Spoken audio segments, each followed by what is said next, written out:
आज की कहानी है भगवान का घर। एक व्यक्ति बैंक में पैसे जमा करवाने के लिए गया था और उस व्यक्ति को बैंक में एक दूसरा व्यक्ति मिला था। वो जो व्यक्ति था, पहला वाला व्यक्ति था, वो बूढ़ा व्यक्ति था और एक जो जवान व्यक्ति था, उस जवान व्यक्ति को लगा कि शायद ये जो बूढ़ा व्यक्ति है, इसको किसी चीज की कोई जरूरत है, इसको कोई पेन वगैरह चाहिए होगा, इसलिए नहीं मिल रहा है। वो बूढ़ा व्यक्ति, उसके हाथ भी कांप रहे थे, धूसते थे उसके हाथ। और उस जवान लड़के ने कहा कि बाबूजी, क्या आपको किसी चीज की कोई जरूरत है क्या? मैं आपकी कोई मदद कर सकता हूं। तब उस बाबूजी ने कहा, हाँ बेटे, आप ऐसा करो, ये मेरी आप स्लिप भर दो। पैसे जमा करवाने के लिए मुझे स्लिप भरनी है, तो आप स्लिप भर दीजिए।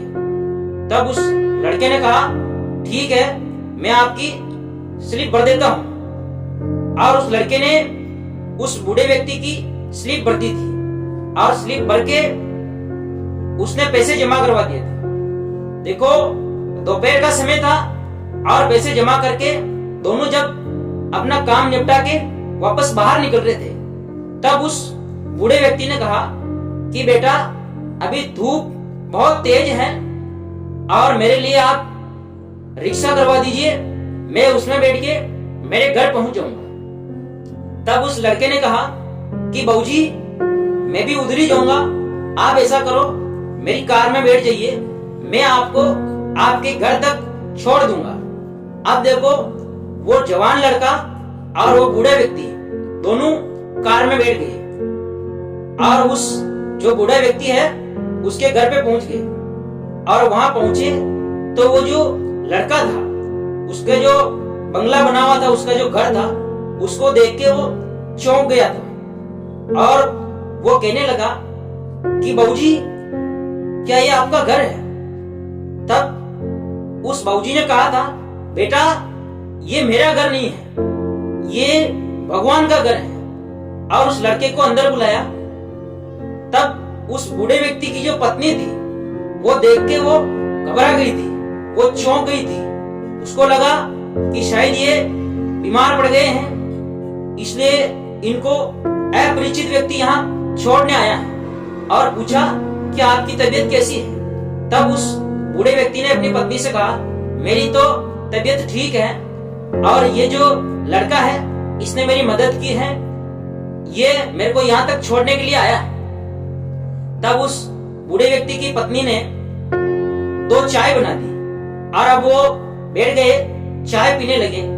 तब वो लड़का उनसे पूछा कि बाबूजी, ये जो घर है, ये आपका घर है और आप इतने बड़े व्यक्ति हो, उसके बावजूद आप कह रहे हो कि ये भगवान का घर है। ये भगवान का घर कैसे हो सकता है? मेरे पास भी कोई कमी नहीं है और मेरे पास भी बड़ा घर है, खूब संपत्ति है, लेकिन मैं उसको अपनी खुद की संपत्ति मानता हूं। तब उस बुजुर्ग व्यक्ति ने कहा कि बेटा, ये हमारे घर में ऐसी परंपरा है, हम ऐसा कहते आए हैं कि ये जो घर है, ये भगवान का घर है, इसी में हमारी खुशी है। मरने के बाद तो भगवान के घर पे जाते ही हैं, लेकिन हम तो जीते जी भी इस घर को भगवान का घर ही मानते हैं। और भगवान की कृपा से मेरे पास कोई कमी नहीं है। मेरे जो लड़का है वो विदेश में नौकरी करता है, मेरे पास किसी चीज की कोई कमी नहीं है। ऐसी हमारी परंपरा है कि हम इस घर को भगवान का घर ही समझते हैं और उनका घर ही मानते हैं। और बाबूजी ने कहा कि ये जो शरीर है, ये जो तन है, ये भी भगवान का है, ये जो जीवन है, ये भी भगवान का है।